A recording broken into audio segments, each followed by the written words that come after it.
igreja. Senhor, estamos gratos por esta noite. É um privilégio estarmos reunidos neste culto. Queremos aprender mais do Senhor nesse momento. Eis aqui tua igreja, eis aqui os santos reunidos em comunhão, a igreja comprada com o sangue de Cristo. Queremos desfrutar das lições, Senhor, nesta noite, da tua palavra, que possamos ser edificados, que possamos ser encorajados, que possamos realmente entender aquilo que tu tem para nos dizer. Que essa mensagem não seja sobre o pregador, sobre as coisas que serão ditas, mas que realmente seja algo que reflita o Espírito Santo, Cristo Jesus e o seu reino. É isso que oramos. Prepara os nossos corações, em nome de Jesus. Amém. Amém. Boa noite, igreja. Boa noite. Eu acho que esperaram o pastor vir, né? Depois da oração profética. Mas era feliz esse simples servo que aqui está. Realmente é muito diferente quando você está tocando e pregando. Os erros ali acontecem ainda mais por conta do nervosismo, mas o Senhor tem tido misericórdia. Era para ser domingo passado, mas precisei realizar uma endoscopia e depois de 2 dias a garganta ficou muito inflamada, então por isso não consegui fazer essa mensagem no domingo passado, mas o Senhor tem tido misericórdia e estamos aqui nesta noite. Irmãos, há histórias que não foram escritas apenas com tinta sobre um pergaminho, foram gravadas no pó da Babilônia, foram regadas com lágrimas de exílio e seladas com o próprio hálito do Espírito Santo de Deus. Daniel é uma dessas histórias. Ele não nasceu para a corte dos reis da terra, nasceu para a corte do Rei Eterno, mas aos olhos humanos ele parecia ter sido arrancado de tudo. Primeiro, da terra de seus pais, da língua da sua infância, da liturgia da sua juventude e o seu próprio nome. Jerusalém estava em chamas, o templo em ruínas e a nação cativa. Você já escutou? O aplicante veio te levar de cima. E o que restava? O que resta agora? Apenas o jovem, provavelmente adolescente, que agora respira o ar pesado de um império pagão. E, no entanto, mesmo na Babilônia, havia um cheiro que não poderia ser apagado. Não era o aroma dos banquetes de Nabucodonosor, que talvez você já escutou. Não era o perfume dos príncipes da corte. Era outro aroma, outro perfume, outro cheiro, invisível, mas irresistível. O bom perfume de Cristo, que, aliás, ainda não havia sido encarnado. Daniel viveu séculos antes de Cristo. 600 anos antes do Cordeiro nascer, ele já exalava o seu cheiro. Esse cheiro já estava no pacto eterno, porque o Cordeiro foi morto desde a fundação do mundo. Daniel não era apenas um cativo sobrevivente, ele era um altar vivo. Enquanto os outros se adaptavam às mesas e costumes do rei, o que Daniel fazia? Ele se ajoelhava, voltava para Jerusalém, não porque estivesse preso ao passado, mas porque o seu coração estava ancorado ao do rei. O mundo via um jovem estrangeiro, cativo, um hebreu vindo de Jerusalém, mas o céu via um homem vestido, um jovem ainda, vestido com vestes espirituais, vestes que exalavam o cheiro e o caráter de Cristo. Esse perfume, o bom perfume de Cristo, não é apenas uma metáfora vazia, é uma realidade espiritual. Era isso que os leões na cova sentiriam. Era o que os decretos humanos não conseguiam apagar. Era o que os principados no ar sentiriam. Porque Daniel carregava algo consigo que nenhuma Babilônia poderia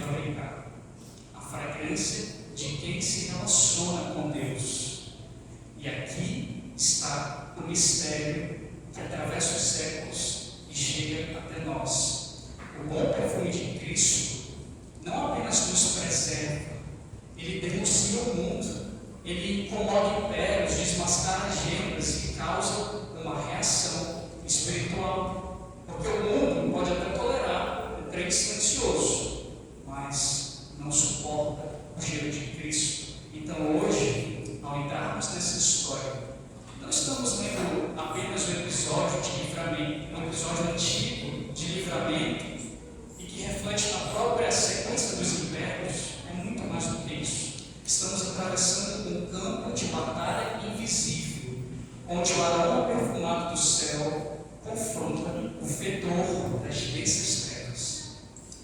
E quando veremos, será se leões, decretos e principados podem resistir ao cheiro do Espírito Santo na vida de um homem e de uma mulher que pertence ao Senhor? Então, antes de abrir, você já pode deixar aberto, vamos juntos para Daniel.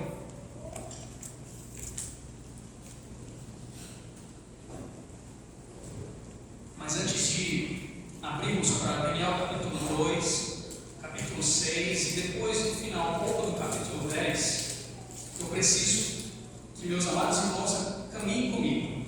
Não é possível entender o que acontece na cova dos leões se não voltarmos ao início. Vamos lá? É o ano primeiro do cativeiro.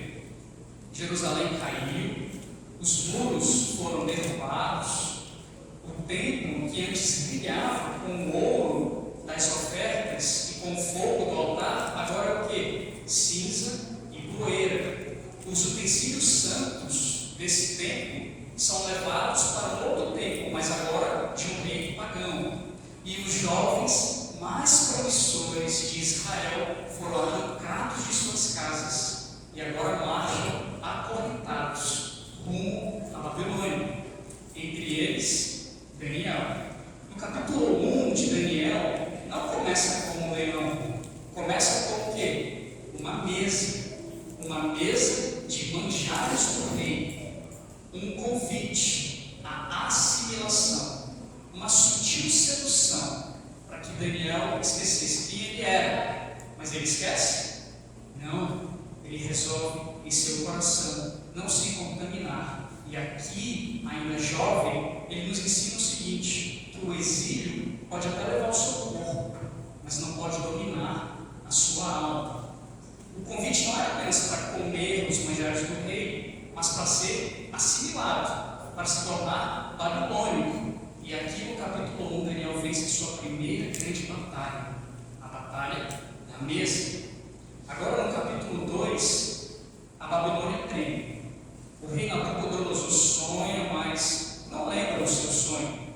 Aí ele exige dos sábios o impossível: digam-me o que sonhei e a interpretação, ou então morrerão. E quando o decreto de morte se espalha, Daniel não se desespera. Ele chama seus amigos e a primeira reação deles é orar. Vejamos o que acontece a partir daqui, com o sonho, a interpretação e como isso refletiu na sequência dos impérios. Vamos juntos. Daniel capítulo 2, versos de 10 ao 45. Daniel capítulo 2, versos 10 ao 45. Responderam os caldeus na presença do rei e disseram: não há mortal sobre a terra que possa revelar o que o rei exige, pois jamais houve rei, por grande e poderoso que tivesse sido, que exigisse semelhante coisa de algum mago, encantador ou caldeu. A coisa que o rei exige é difícil, e ninguém há de que possa revelar diante do rei, senão os deuses, e estes não moram com os homens. Então o rei muito se irou e enfureceu, e ordenou que matassem todos os sábios da Babilônia. Saiu o decreto, segundo o qual deveriam ser mortos os sábios, e buscaram Daniel e seus companheiros para que fossem mortos. Então Daniel falou avisada e prudentemente a Arioque, chefe da guarda do rei, que tinha saído para matar os sábios da Babilônia, e disse a Arioque, encarregado do rei: por que é tão severo o mandato do rei? Então Arioque explicou o caso a Daniel. Foi Daniel que rogou o rei e lhe pediu que designasse o tempo, e ele revelaria a interpretação. Então, Daniel foi para casa e fez saber o caso a Ananias, Misael e Azarias, seus companheiros. Temos aqui a primeira observação. O livro de Daniel é escrito em duas línguas. A língua materna de Daniel, que era o quê? Alguém gostaria de dizer? Língua materna de Daniel? Hebraico? Hebraico. E a sua segunda língua, que ele só aprendeu porque foi levado cativo. Alguém chuta? Aramaico. Então, Daniel foi escrito em duas línguas, a sua língua materna e sua língua que ele só aprendeu porque foi levado cativo. Companheiros está em aramaico, significa chaveirinho, ou seja, mais que amigos, eles compartilhavam mais do que uma amizade de dia a dia, mas a mesma aliança, o mesmo pacto. Então ele poderia colocar os meus amigos, mas não, ele foi mais além, chaveirinho, compactuou da mesma aliança. Versículo 18. Para que pedissem misericórdia ao Deus do céu sobre esse mistério, a fim de que Daniel e seus companheiros não perecessem com o resto dos sábios da Babilônia. Então foi revelado o mistério a Daniel numa visão de noite. Daniel bendisse o Deus do céu.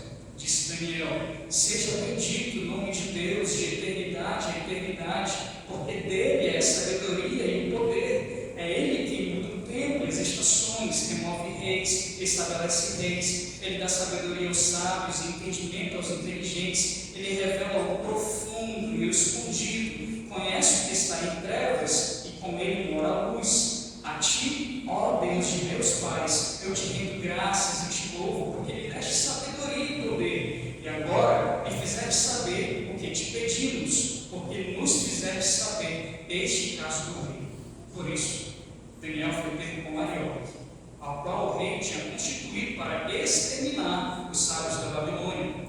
Entrou e lhe disse: não mate os sábios da Babilônia, introduza-me na presença do rei e revelarei ao rei a interpretação.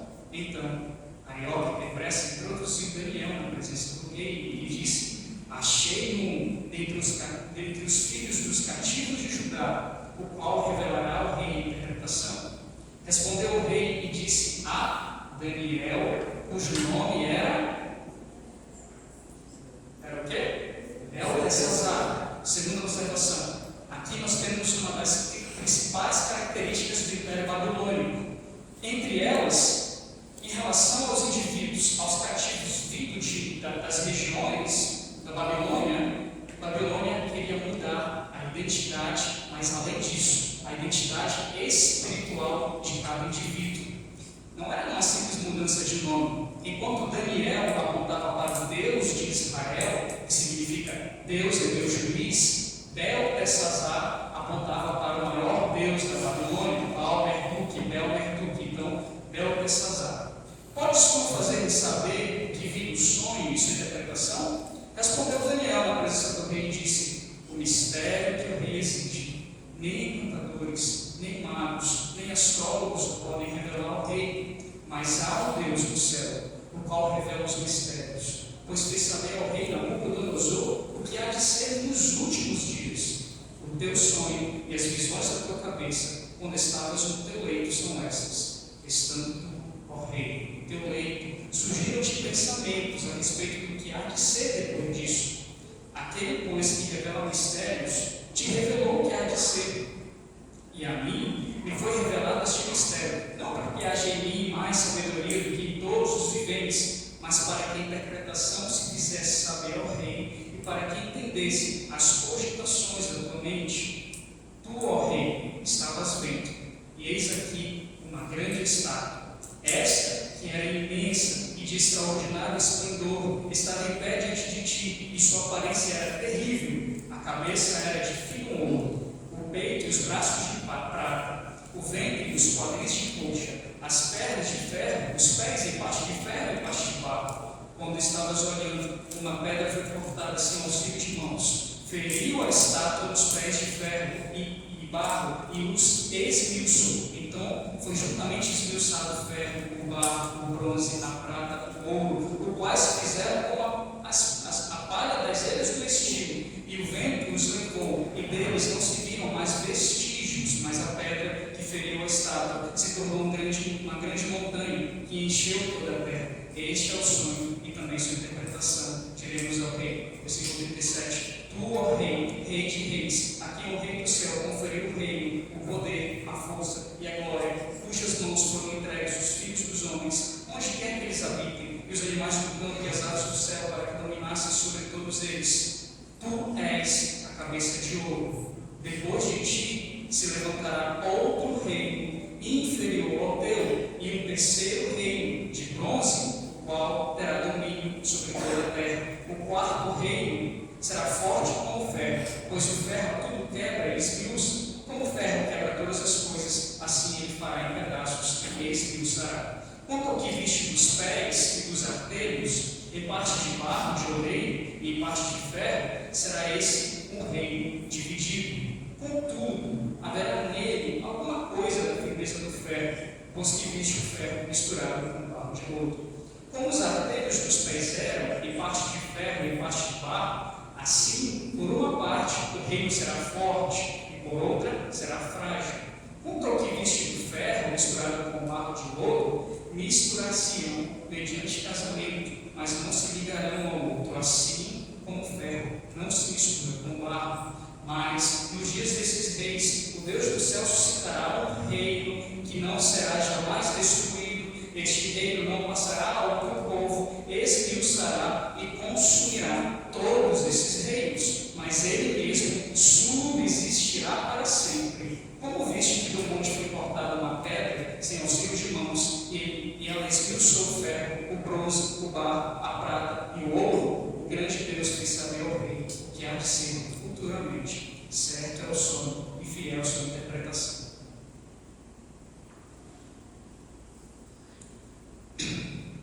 Do sonho até o registro do livro, pelo próprio Daniel, e talvez conjectura minha, a ajuda de algum escriba escrevendo em Daniel sobre a terceira pessoa, do sonho até o registro disso, foi 80 anos. Do sonho até a queda do último império, 1080 anos. Do sonho até os dias de hoje, 2630 anos depois de Cristo, e da forma como Daniel viu e interpretou, foi exatamente como contextos e fatos históricos provam que aconteceram, que ocorreram com a sequência dos impérios. O rei Nabucodonosor sonhou com uma grande estátua, cabeça de ouro, peito e braços de prata, ventre e os quadris de bronze, as pernas em parte de ferro, em parte de barro. O que é isso? Obrigado. Aí Daniel disse: tu és a cabeça de ouro. Nós temos aqui o primeiro império, o Império Babilônico. De fato, o Império Babilônico foi o mais glorioso da sua época. Muralhas gigantes, templos magníficos, os famosos jardins suspensos. Nabucodonosor parecia invencível. Eles destruíram Jerusalém, mas a sua glória era passageira. Em menos de um século, a Babilônia foi tomada e derrubada pelo próximo império. Qual império vem depois do Império Babilônico? Vamos ao texto, versículo 32. O peito e o quadril de prata. Versículo 39. Depois de ti se levantará outro reino inferior ao teu. Temos o que? 2 braços, união de Medos e Persas. Sob o comando de Ciro, os Medos e Persas derrubaram e conquistaram a Babilônia. A Babilônia, em relação ao Império Medo-Persa, em relação à Babilônia, era mais territorialmente vasto que a Babilônia, mas menos glorioso em cultura e centralização. O sistema administrativo deles era eficiente, sátrapas e províncias, mas era pesado como a prata. E aqui nesse império nós podemos observar que Deus moveu Ciro para libertar os judeus e permitiu o retorno para Jerusalém. Aqui nós vemos que Deus levanta outro reino e derruba a glória do anterior. Mesmo quando os reinos se levantam, é Deus que escreve a história. O poder humano está a serviço do plano divino. Próximo império, versículo 32, o ventre e os quadris de bronze. Versículo 39, um terceiro reino de bronze, o qual terá domínio sobre toda a terra. Temos aqui o Império da Grécia e Macedônia, o Império Greco-Macedônio, sob o comando de Alexandre o Grande. Alexandre, em pouco tempo, conquistou todo mundo conhecido, da Grécia até a Índia. A Grécia foi menos esplendorosa em riqueza do que a Babilônia, mas expandiu a cultura helênica, a língua grega, a filosofia que moldaria o mundo. A língua grega aqui se tornou universal. E mais tarde, seria justamente nesse idioma que o Novo Testamento seria escrito. A sabedoria humana se espalhou, mas preparava um solo fértil para a chegada da sabedoria de Deus em Cristo Jesus, alcançando todos os povos, tribos, línguas e nações. Alexandre se sentia tão grande, conquistou muitos territórios, mas preparava um cenário, um solo fértil para a chegada da sabedoria de Deus em Cristo Jesus e um solo para a propagação do Evangelho de Cristo. O Novo Testamento só foi escrito em grego, fruto desse legado. Próximo império, versículo 33. As pernas de ferro e os pés em parte de ferro e em parte de barro. O quarto reino aqui é descrito como ferro, forte, duro, que quebra e despedaça tudo. Nesse império, o apóstolo Paulo sofreu muito. Qual foi esse império? O Império Romano. Temos o Império Romano. O Império Romano é descrito como ferro, forte, duro, resistente, porque foi o império mais resistente, mais poderoso e mais influente de todos. Eles construíram estradas, unificaram territórios, organizaram leis que até hoje influenciam a justiça. Roma tinha as pernas de ferro e parte de ferro e barro, uma mistura de força e fragilidade, grande militarmente, mas moralmente decadente, divisões internas, corrupção, crise moral. E foi justamente nos dias do Império Romano que nasceu o nosso Senhor e Salvador, Jesus Cristo. Assim, Deus mostrou que quando o homem atingisse o auge da sua força, seria o momento em que o rei verdadeiro viria ao mundo. E, finalmente, a parte mais gloriosa da visão. Daniel viu uma pedra cortada sem auxílio de mãos, que atingiu todos os reinos, a estátua, e despedaçou todos os reinos. Essa pedra se tornou um grande monte que encheu toda a terra. Essa pedra é Cristo e o seu reino. Ele não veio pela força humana, não foi erguido pelos exércitos da terra, não nasceu em palácios, nem entre as colunas de mármore dos poderosos, mas nasceu humildemente, entre pastores e manjedoras, em uma quase esquecida cidade de Judá, chamada Belém. E ali, entre cheiro de rebanho e gramas, o Verbo se fez carne e habitou entre nós, cheio de graça e de verdade. A pedra, rejeitada pelos construtores, se tornou a pedra principal, a pedra angular. Qual reino Daniel respirava? Para qual reino respiramos, se não for o reino de Cristo? É para esse reino que vivemos, servimos, respiramos, que repartimos o pão, abrimos nossas casas e lavamos os pés uns dos outros. É para esse reino que permanecemos fiéis. Esse reino não tem corações, não tem muralhas de mármore, tem corações regenerados. Paulo vai dizer aos Colossenses 1:13, ele nos libertou do poder do império das trevas e nos transportou em grego para o basileia do Cristo, para o reino do Filho de seu amor. O reino de Deus, Cristo já reina em seu povo pela sua igreja, pela sua palavra e pelo seu Espírito. Lucas vai dizer em 17:21, o reino de Deus está entre vós. Se Isaac conseguir colocar Lucas 17:21, quero fazer um paralelo rapidamente com o versículo 44. Em Lucas 17:21 nós temos o reino de Deus está entre vós. Se você observar o texto, está em maiúsculo. Isso se refere à titularidade literal, diretamente o reino de Deus está entre vós. Mas observe o versículo 44 de Daniel 2.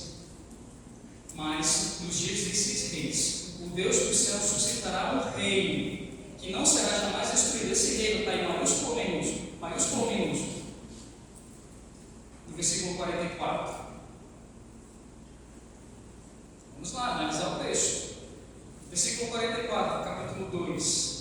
O Deus do céu suscitará um reino que não será jamais destruído. Está em maiúsculo ou minúsculo?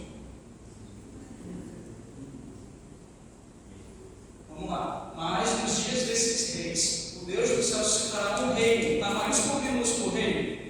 Minúsculo. Agora Lucas 17, 21.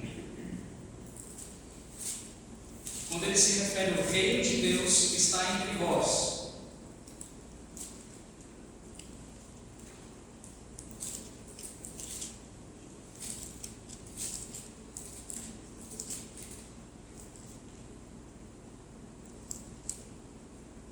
Se a gente isola o texto e pega a essência do hebraico, do grego mais antigo, que Lucas foi escrito, Lucas se refere ao reino de Deus em titularidade, em forma literal, que está entre vós. Daniel, falando de reino em minúsculo, ele está falando da forma descritiva do reino de Deus, ou seja, o domínio deste reino esmigalhará, esmiuçará todos os outros reinos.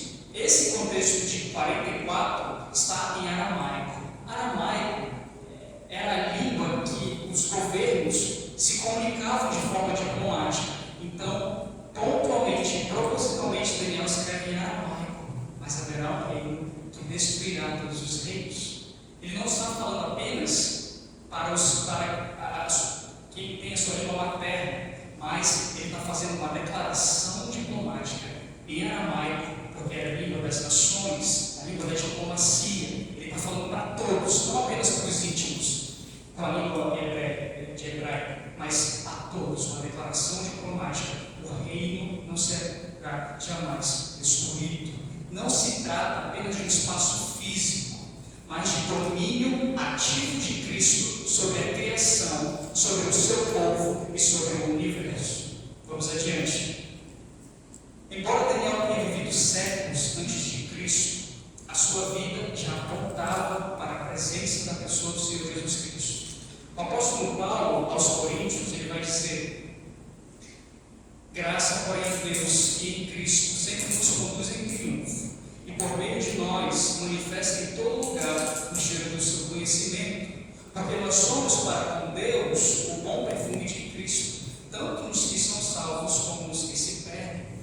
Daniel não tinha em si mesmo a capacidade de penetrar nos mistérios insondáveis do coração de um rei, mas Daniel, servo do Altíssimo, não apenas sabia um sonho que nem era seu, mas sabia a sua interpretação. E da forma como Daniel viu e interpretou, nós podemos observar que foi isso que aconteceu com os impérios.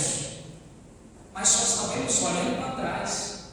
Daniel sabia tudo isso na sua própria época. Então, o que aconteceria? Por quê? Porque Daniel exalava esse cheiro, esse perfume, que não vem de formas humanas, não vem de esforço intelectual, mas do íntimo relacionamento com Deus vivo.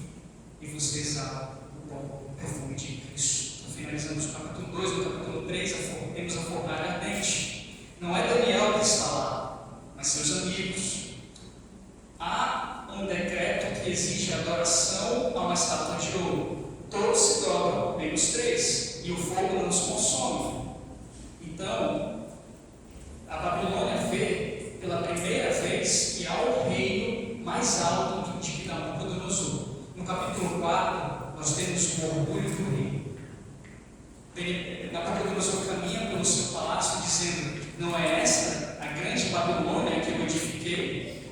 Então Deus o humilha, e o homem que se julgava senhor do mundo come capim como boi, até reconhecer que o Altíssimo governa sobre o reino dos homens. Historiadores afirmam que o rei Nabucodonosor ficou um tempo longe da liderança do seu império, porque ele acreditava fielmente que era um animal e se alimentava de capim e vegetais, comprovando o contexto bíblico.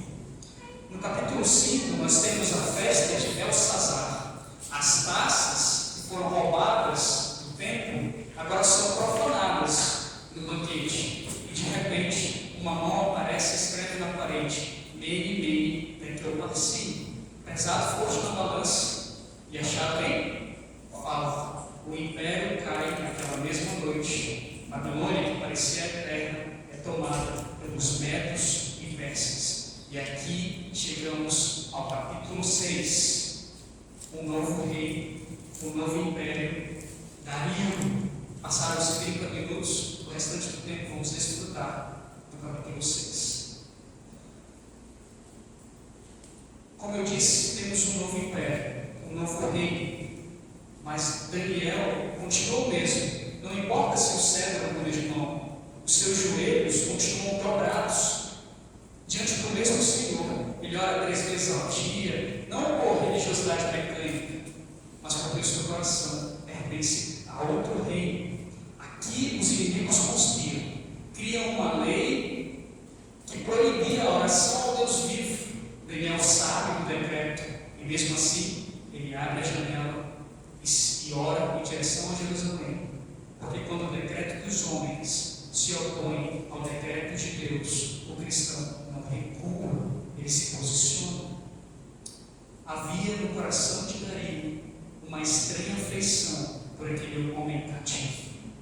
Daniel não era um príncipe babilônico, não era um general medo-persa, ele não tinha nem os títulos dos nobres, mas possuía algo que coroa alguma jamais conseguiu dar: um espírito excelente. O rei via em Daniel uma integridade rara, uma luz que não se apagava nem sob o peso dos impérios. Por isso, Dario pensou em exaltá-lo e colocá-lo sobre todo o rei. Pois onde os homens buscam astúcia, Dario encontrou em Daniel honestidade. E onde os sátrapas tramavam vantagens, Dario contemplava a pureza. Mas, meus irmãos, o coração do homem é campo de inveja. Os sátrapas, inflamados pelo veneno do ciúme, maquinaram o engano. Não atacaram Daniel por corrupção, porque dele não tinha culpa alguma, mas feriram naquilo que era mais sagrado, a sua oração. E com os lábios cheios de adulação aproximaram-se de Dario. E como uma serpente que sussurrou um dia no jardim, dobraram a sua costa. Versículo 7 do capítulo 6. Todos os presidentes do reino concordaram que o rei estabeleça um edito real, para que todo aquele que por espaço de 30 dias fizer petição a qualquer deus ou a qualquer homem, exceto a ti, ó rei, seja lançado na cova dos leões. O rei, iludido por novas fãs, assinaria com sua própria mão o decreto que feriria o homem que ele mais estimava. Então veio a noite amarga. Dario percebeu tarde demais que fora enredado pela astúcia dos homens. Versículo 14. Ouvindo estas palavras, o rei muito se penalizou e propôs dentro de si livrar Daniel.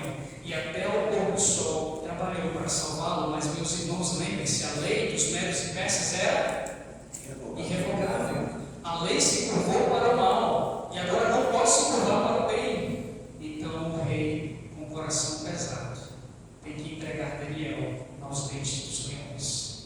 E, no entanto, Daniel escuta umas palavras do monarca, versículo 16: o teu Deus, a quem tu continuamente serves, ele te livrará. Isso não era apenas uma palavra de consolo, era a esperança de um rei pagão, que, sensibilizado pela fé de seu servo cativo, começava a acreditar no Deus que Daniel servia. Versículo 18: passou a noite em jejum e não deixou trazer sua presença instrumentos de música, e fugiu dele o sono. A sua coroa pesava como a prata em seu império, e a sua cama de seda não lhe dava descanso, e o vinho não lhe trazia alegria. O que são os reis, afinal, quando a consciência os acusa? Dario esperava a aurora com ansiedade que não cabia dentro do palácio. E ao raiar do dia, correu para a cova, não como um soberano, não como um monarca, mas como um amigo aflito, que estava prestes a testemunhar um corpo dilacerado pelos leões. Versículo 20. Daniel, servo do Deus vivo, pode o teu Deus aqui que tu serves livrar-te dos leões? E a resposta que veio das trevas da cova foi a mais doce melodia que alcançou os ouvidos de Rei. Versículo 6, 21 e 22. Ó Rei, vive eternamente. O meu Deus enviou o seu anjo e fechou a boca dos leões para que não me fizessem dano, porque foi achada em mim inocência diante dele, e também contra ti, ó Rei, não tenho cometido delito algum. Naquele instante, Dario percebeu que os sátrapas o haviam enganado, mas Daniel nunca. O rei que fora manipulado pelos homens, agora é convencido pela fidelidade do cativo. Não foram os muros da Pérsia, não foram as espadas de seu exército que lhe ensinaram temor, foram a oração de um simples servo cativo e o poder de Deus que cala feras e derruba decretos que lhe ensinaram temor. E o juízo não tardou. Versículo 24. Então o rei mandou trazer aqueles homens que tinham acusado Daniel. Foram lançados na cova dos leões, ele, seus filhos e suas mulheres. E ainda não tinham chegado ao fundo da cova, quando os leões se apoderaram deles e lhes esmigalharam todos os ossos. Os que desejavam ver Daniel despedaçados foram eles mesmos despedaçados. A boca dos leões, que permaneceu fechada diante do justo, foi aberta perante os ímpios. A cova, que para Daniel foi um altar, tornou-se um sepulcro para seus inimigos. Naquela manhã, meus irmãos,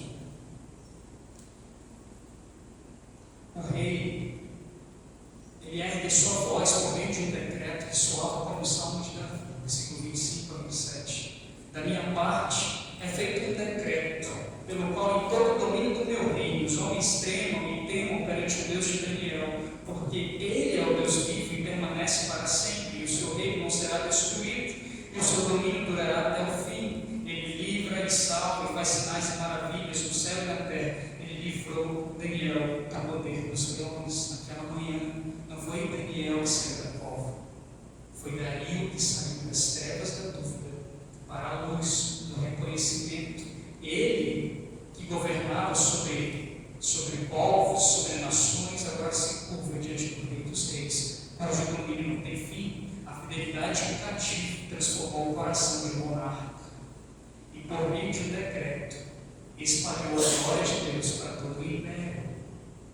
Essa narrativa, meus irmãos, do capítulo 6 de Daniel, não é apenas um episódio de livramento, mas é uma janela para compreendermos como o mundo espiritual percebe a presença do homem e da mulher de Deus.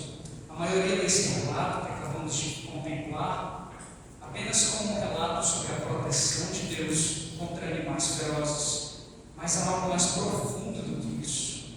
Os leões não atacaram Daniel porque ele não exalava o cheiro de carne, mas o perfume do Espírito. Na Bíblia, cheiro não é apenas algo físico, mas símbolo da essência espiritual de uma pessoa. O apóstolo Paulo, ao escrever aos Coríntios, disse que Deus nos conduz em triunfo e por meio de nós manifesta o quê? O bom perfume de Cristo. No mundo espiritual, não há cheiro neutro. Ou a vida exala o odor da carne, atraindo corrupção, ou o perfume do Espírito, que repele a condenação. Daniel, no capítulo 6, mesmo em uma situação mortal, não era visto pelos leões como presa, porque sua vida estava submersa, submergida, mergulhada no Espírito de Deus.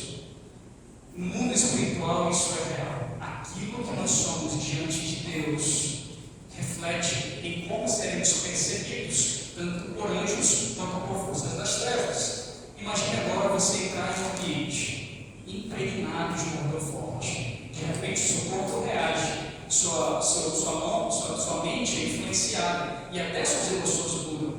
Isso é o mesmo que acontece no mundo espiritual. O mesmo que aconteceu com Daniel foi exatamente isso. Pessoas que vivem na carne, o apóstolo Paulo diz que cheiram a morte para quem?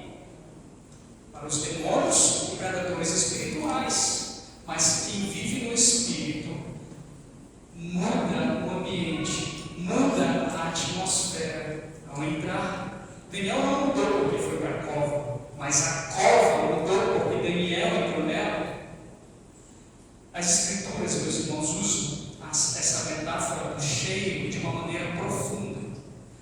Os sacrifícios no Antigo Testamento, eles eram descritos como o quê? Oferta suave ao Senhor. O aroma não é apenas reação química, mas simbólica, representando a aceitação diante de Deus. O diabo conhece o cheiro de carne, cheiro de lascívia, egoísmo, mentira, orgulho. Ele sabe reconhecer quando há brechas espirituais, mas quando ele se aproxima e sente o cheiro do bom perfume de Cristo, fruto da obra do Espírito, ele recua, porque quem está em Cristo já morreu para o pecado, e a carne que ele poderia devorar já foi crucificada com Cristo.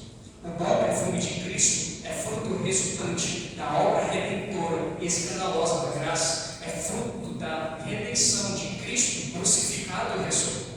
E você exala o bom perfume de Cristo. O Daniel também vai dizer: o meu Deus enviou o seu anjo e fechou a boca dos leões ou aos leões.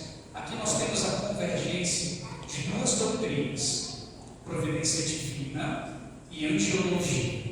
A providência divina é o governo soberano de Deus sobre todas as coisas. Nada acontece fora da sua vontade decretiva. Como eu posso simplificá-lo? Ele opera por meios naturais e sobrenaturais. Aqui, nesse caso, ele escolheu o sobrenatural, o extraordinário, enviar um anjo para intervir. Os anjos são, segundo Hebreus 1:14, espíritos ministradores enviados para servir a favor daqueles que hão de herdar a vida eterna. Eles executam ordens divinas para proteger, guiar e, em casos como esse, conter forças hostis. Mas perceba, o anjo não veio porque Daniel era um super-homem espiritual que merecia tal honra. Ele veio porque Daniel estava dentro do plano soberano de Deus, vivendo em comunhão com Ele, e porque sua vida servia a um propósito maior: dar testemunho diante de reis e nações. A questão não é a cova, não é os leões, mas o cheiro que carregamos. Você pode estar cercado por perigos, mas se sua vida exala o perfume de Cristo, você está guardado até que Deus determine o seu tempo. Mas lembre-se, nem todos os fiéis serão livres de leões. Hebreus 11 deixa claro: alguns fecharam a boca de leões e outros foram cerrados ao meio, mas tem algo em comum com todos: todos foram guardados para a glória. Amém, igreja?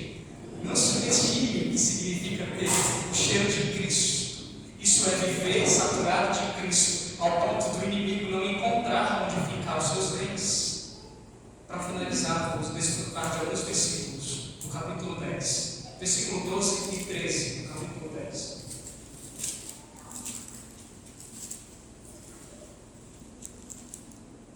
Então me disse: sua anjo, não temas, Daniel, porque desde o primeiro dia em que aplicaste o coração a compreender e a humilhar-te perante o teu Deus, foram ouvidas as tuas palavras, e por causa das tuas palavras é que eu vim. Mas o príncipe, o reino da Pérsia, me resistiu por 21 dias. Porém, Miguel, um dos primeiros príncipes, veio para ajudar-me e obtive vitória sobre os reis da Pérsia.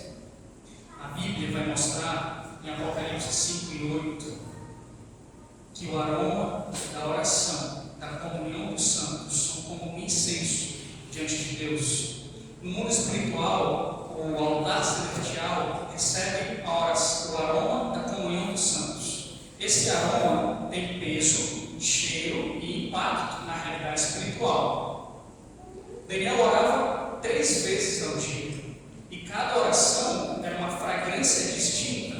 Isaac, primeiro nós temos o perfume da rendição. Ele se ajoelhava, reconhecendo a soberania de Deus. Segundo, nós temos o perfume da perseverança.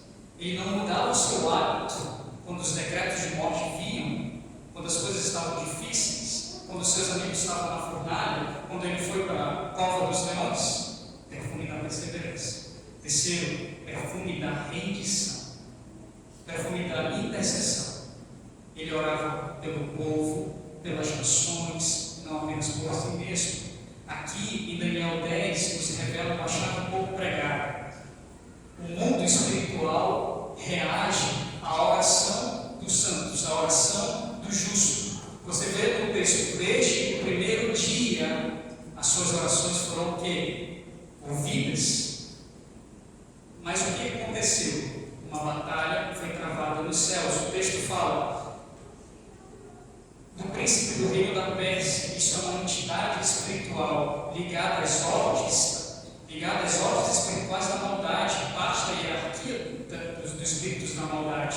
Isso nos revela pelo menos três coisas, Isaac. Existe um governo espiritual sobre as nações, que é composto por anjos caídos e principados. Segunda coisa, esses principados resistem a que mensagens e respostas chegam ao povo de Deus. E terceiro, se necessário, se tem uma resistência, ela só é quebrada com intervenção angelical. Nesse caso, Miguel, o vosso príncipe, que é chamado em Judas 9 de um arcanjo defensor. E Daniel, o príncipe, seria Sar em hebraico. Não é um rei terreno, mas um regente espiritual ligado, associado ao império terreno. Podemos observar a profundidade disso.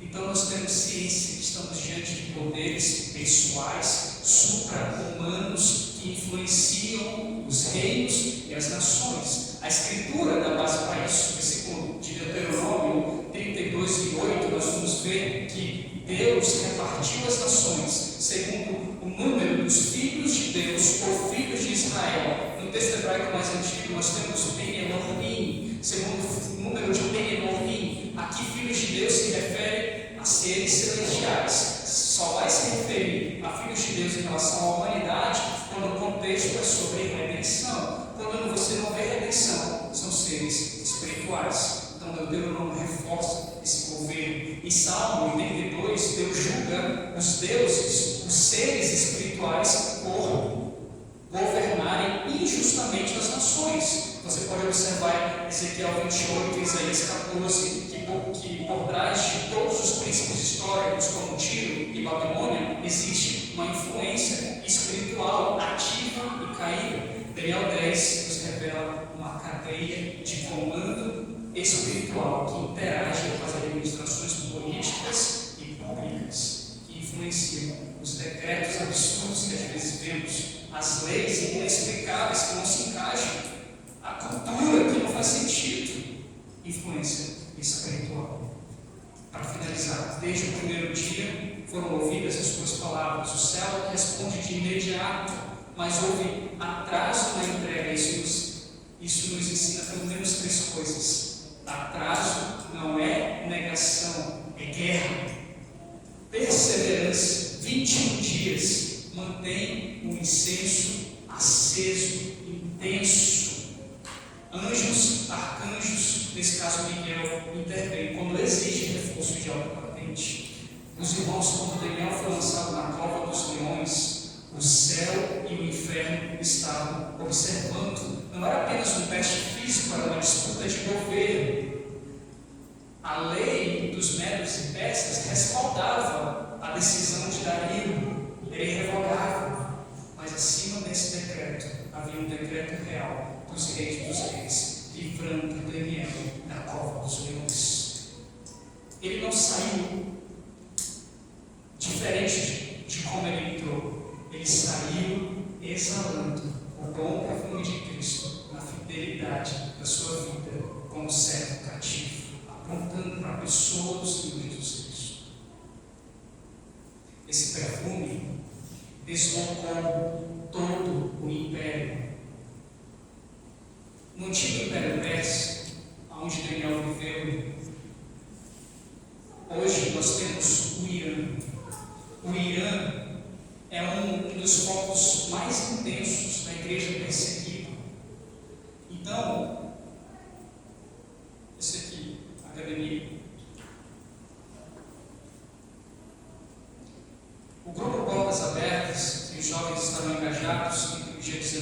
21 de setembro. É um projeto sobre a Igreja Simposto no Irã. É um projeto iniciado pelo Portas Abertas, mas para entender melhor onde Daniel viveu, onde Babilônia, o antigo Império Persa, hoje é o Irã. A opressão contra os cristãos é a mesma, não mudou. O principado é o mesmo. Você vai entender, no Irã, o governante é respeitado como alguém que representa a vontade de Allah. Liberdade religiosa para os cristãos no Irã só existe na teoria. É proibido pregar ou ter materiais cristãos na língua nacional, bem como conversar com muçulmanos sobre a fé cristã. Você já pensou como seria ter sua casa invadida por policiais durante um culto doméstico com seus amigos e familiares? Essa igreja está atrás das grades. Se os seguidores de Jesus compartilham sua fé com outras pessoas, eles são presos e torturados por colocar em risco a segurança nacional. Mesmo em meio ao medo, a esperança. Aqui tem um relato pessoal deles. Irã vive um momento de grande avivamento. Pessoas encontram Jesus de diversas formas e são acolhidas por uma família espiritual. Então, a ideia desse projeto é juntos orarmos em favor dos nossos irmãos iranianos que estão vivendo em uma intensa opressão espiritual. Vamos orar. Obrigado, Senhor, por esse momento que podemos aprender mais do Senhor e desfrutar profundamente do que Tu tem nos dito através da Tua palavra. Obrigado por esse momento que tenhamos sido edificados nesta noite. Que glórias sejam dadas ao Teu nome. Lembramos dos nossos irmãos que não têm a mesma liberdade que nós temos em nosso país de nos reunirmos, chegarmos livremente, sem nenhuma restrição, sem nenhum medo da polícia invadir este templo e nos levar presos. Mas lembramos dos nossos irmãos iranianos que estão no mesmo solo de Daniel. Queremos orar por eles, queremos orar pela sua fé.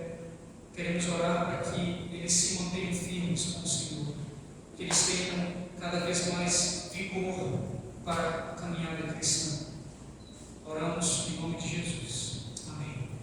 Obrigado, igreja.